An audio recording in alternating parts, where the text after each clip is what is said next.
So I just keep going.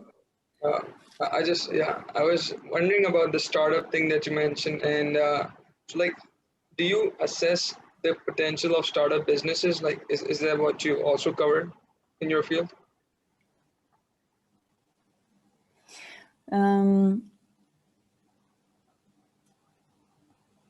So any company coming to China is a startup. Mm-hmm. Does it make sense? If you come to China, it's as if you're opening a new startup. Okay. And then you can basically, and analyze the potential and the roadmap for that stuff as well, right? All right, awesome. So the roadmap that I showed to you is expansion.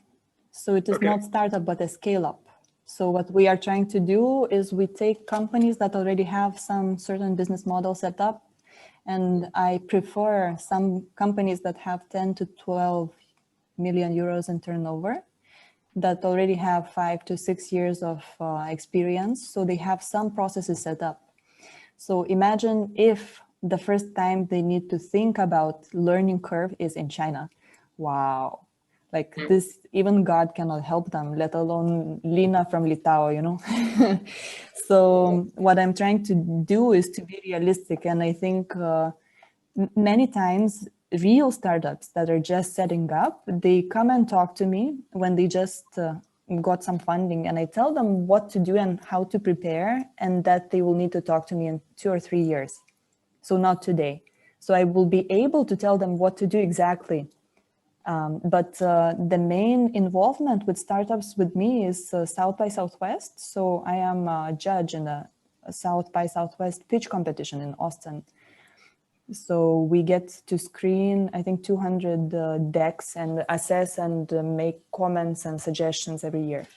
So this is the startup. And often in Shanghai, we work with social entrepreneurs, because I was one of the founders of Impact Hub Shanghai, which is a social entrepreneurship hub, and we had an incubator. So I was a mentor and I was leading those startups. But startups is, I was saying awesome that you're leading all this stuff and the incubator and everything. So that's impressive. Yeah, please continue. Thank you. No, it's I think my mentor, he keeps telling me, Lina, you need to really understand what makes you happy, because everything is going to be very challenging. And when it comes to China, take challenging and add 10 times more challenging, because there is complexity. It's really not clear what are the rules. They keep changing all the time.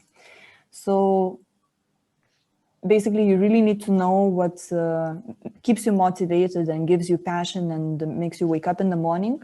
So in startups, especially baby startups with social entrepreneurs, people are sometimes quite delusional. They don't really see they want to see the world as it should be rather than what it is. So there is no business in that, because they cannot sell anything, So then I feel demotivated quite a lot. So what I do then is I give them examples of what very famous brands are doing with marketing. I analyze it together with them. I sit down with founders. I ask them about their direction, their passion, something that's very grounding.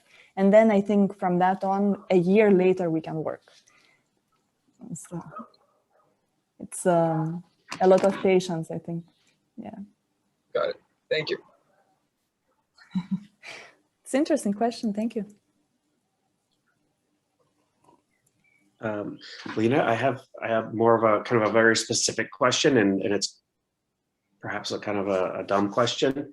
And I was just wondering if my favorite, please. You mentioned a couple times that you work with pitch decks and you consult on pitch decks, and I was just wondering if you could explain a little bit more for people who don't have much experience with pitch decks. Just what exactly is a pitch deck, or is this something that's coming up later in your presentation? Yeah. So in China. So I just wanted to ask you what they are, and then you said you advise, you consult on them. What makes a good pitch deck, or what type of advice do you give about them? So a Chinese pitch deck is essentially a company profile. It's called 公司简介. So we have analyzed together with her name is Elsa, somebody from CET, 500 company profiles in China. And we also had this question, what is it? Because everybody is using it, but nobody in the West knows what it is, you know? So, Good, so I'm not alone. so here it is. Huh? Then I'm not alone. That's good. I feel better. No, I was in the same place. That's 2018, I think, when I started. I was like, I know that everybody needs it. I have a gut feeling that it is, you know, the key item to make it or break it. But then nobody thinks about it and nobody's prepared to work it out. And so essentially it is a slide deck of like 25 slides. And you can later analyze the materials. We have actually created a very interesting deck with little details of how to do it and what to do it. But essentially it has to sell, has to explain the story, where you come from.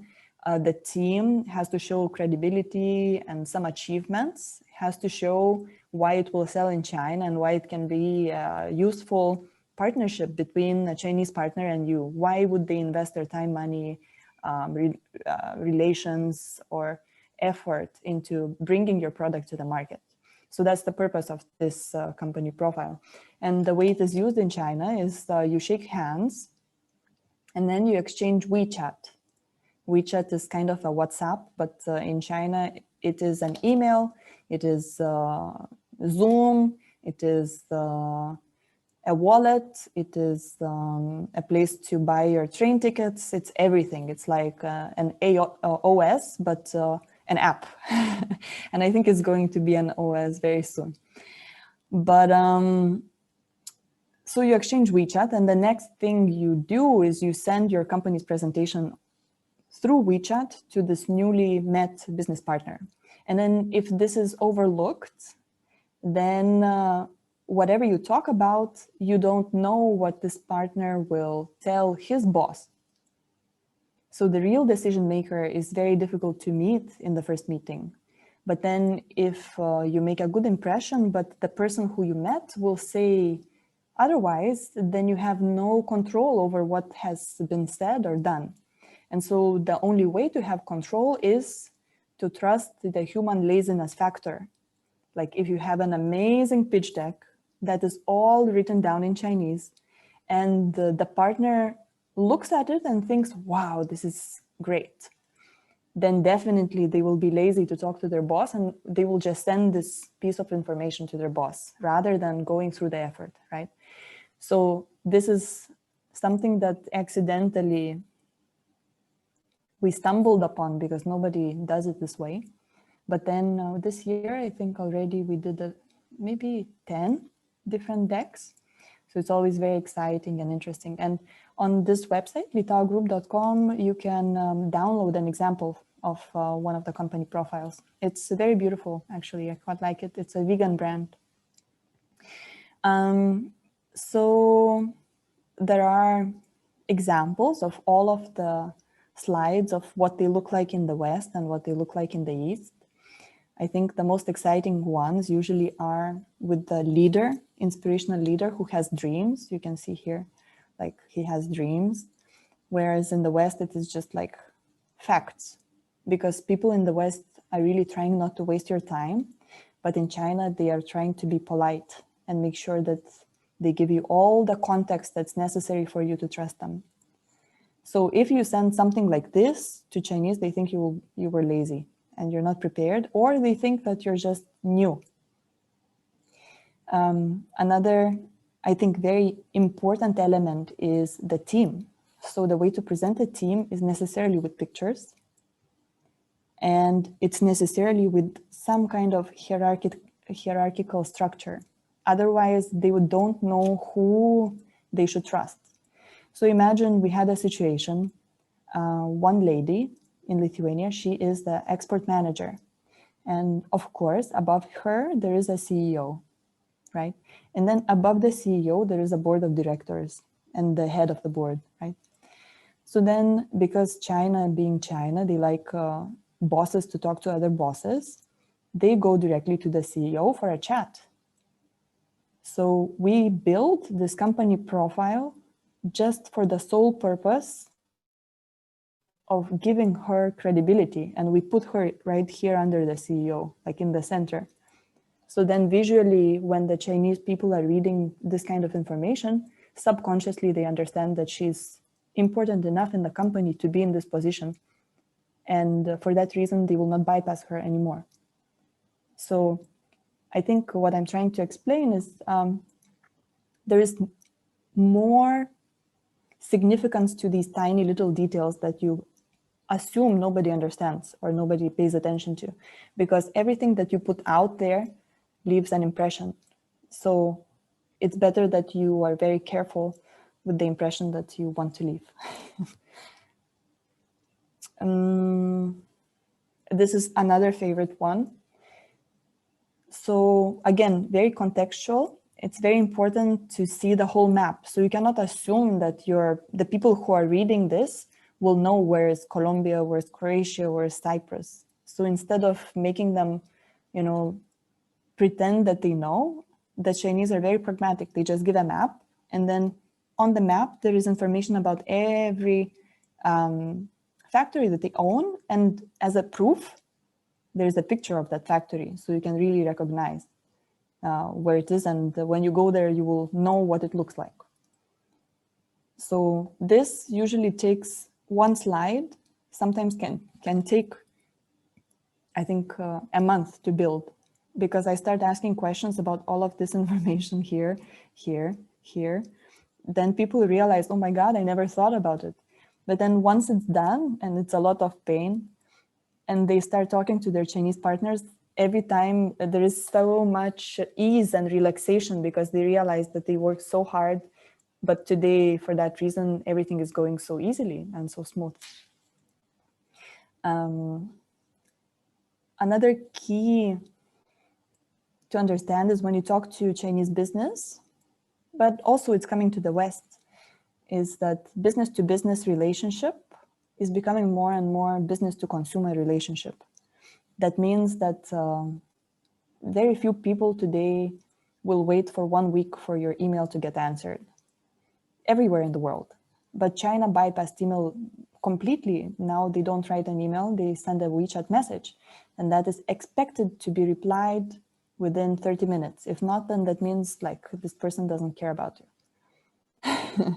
And this is B2B, right? So this is not somebody buying something on Amazon. And even though you're making a business presentation, it cannot be this kind of Western way of presenting your product where it is isolated in a wide background. But rather here, it's a very funny story. It is mother's bolognese sauce, but it is Chinese. But the brand is called Mother's in English. So the Chinese, they knew that they had leftover beef parts in the factory where they were producing pet food. And they were thinking what to do with it. So they created these sauces and they used the Western brand because they know that this is a Western product. But then when you want to show the product in China, you never show it like this. You show it in a plate as if somebody is about to come and eat it. So even better, sometimes there would be chopsticks here. Otherwise, it is not perceived as a food product. And this is done in a business-to-business context. So the catalogs, all kinds of information. Imagine this is something you would see in Amazon? Definitely not. But in China, this is the only way you would see it on the e-commerce platform. And this is another big difference between China and the West. In the West, we really seek numbers, percentage. We believe that scientific proof is something that we can trust. In China, people trust people because they don't know which of the scientists they can trust or who has paid the scientist to say something trustworthy. right? So they don't really understand it in the same way. So even though we know that both this and this is probably fake, but the Chinese would still prefer this and they would trust this. And this is the way to communicate effectiveness. So this is like 15 days before, and this is after, this is 15 days after using the product, and this is 30 days after using the product. So 27% less wrinkles. And here basically it says the same, but there is no picture of less wrinkles. So basically for Chinese, it would be totally unreliable.